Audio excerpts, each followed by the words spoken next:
यह प्रार्थना भजन संहिता 3 से ली गई है, जिसे दाऊद ने तब लिखा था जब वह अपने बेटे अबशालोम से भाग रहा था। यह प्रार्थना विश्वास, सुरक्षा और परमेश्वर की सहायता पर निर्भरता को दर्शाती है।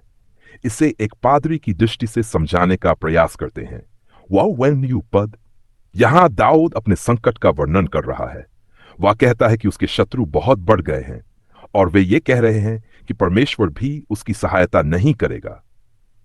ये उन परिस्थितियों का प्रतीक है जब हमें ऐसा लगता है कि पूरी दुनिया हमारे खिलाफ खड़ी हो गई है और लोग हमारे बारे में नकारात्मक बातें कह रहे हैं। परंतु दाऊद को परमेश्वर पर अटूट विश्वास है। वह परमेश्वर को अपनी ढाल, अपनी महिमा और उसे ऊंचा उठाने वाला कहता है। यहां हमें सिखाया जाता है कि जब पूरी दुनिया हमें गिराने की कोशिश करे, तब भी परमेश्वर हमारी रक्षा करेगा और हमें सम्मान प्रदान करेगा। जब हम परमेश्वर को पुकारते हैं तो स्वर्ग से हमारी प्रार्थना का उत्तर देता है। दाऊद कहता है कि वह शांति से सो जाता है और परमेश्वर उसे सुरक्षित उठाता है। यह दर्शाता है कि सच्ची सुरक्षा किसी भी सांसारिक शक्ति में नहीं, बल्कि केवल परमेश्वर में है। जब हमें हजारों शत्रु घेर ले, तब भी हमें भयभीत होने की आवश्यकता नहीं है, क्योंकि परमेश्वर हमारे साथ है। दाऊद परमेश्वर से न्याय की प्रार्थना करता है। वह कहता है कि परमेश्वर ने पहले भी उसके शत्रुओं को पराजित किया है और वह अब भी उसकी रक्षा करेगा। अंत में दाऊद यह स्वीकार करता है कि उद्धार केवल परमेश्वर से ही मिलता है और वह प्रार्थना करता है कि परमेश्वर की आशीष उसकी प्रजा पर बनी रहे। आध्यात्मिक शिक्षा।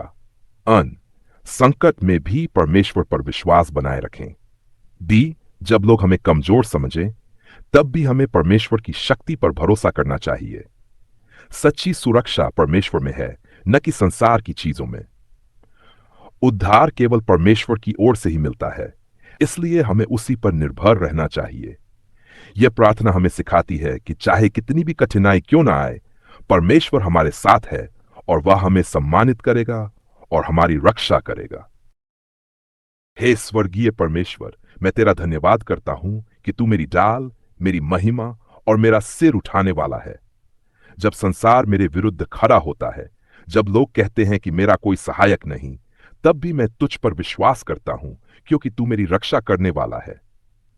हे प्रभु, तूने मुझे अतीत में संभाला है और आज भी मेरी चट्टान और गढ़ है। जब मैं डर और निराशा में गिर जाता हूं, तब मुझे स्मरण रहता है कि तू स्वर्ग से मेरी प्रार्थना सुनता है और मुझे उत्तर देता है। मैं तुझ पर भरोसा रखता हूं और जानता हूं कि तू मुझे कभी नहीं छोड़ेगा। हे यहोवा, मैं तेरे प्रेम और अनुग्रह के लिए तेरा धन्यवाद करता हूं। मैं तेरे हाथों में विश्राम पाता हूं, क्योंकि तू ही मेरी सुरक्षा है।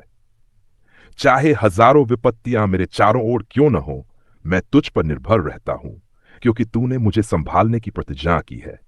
हे प्रभु, मेरे शत्रुओं को पराजित कर और मुझे विजय दे।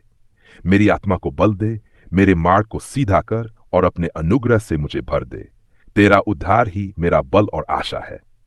यीशु मसीह के नाम में आमीन।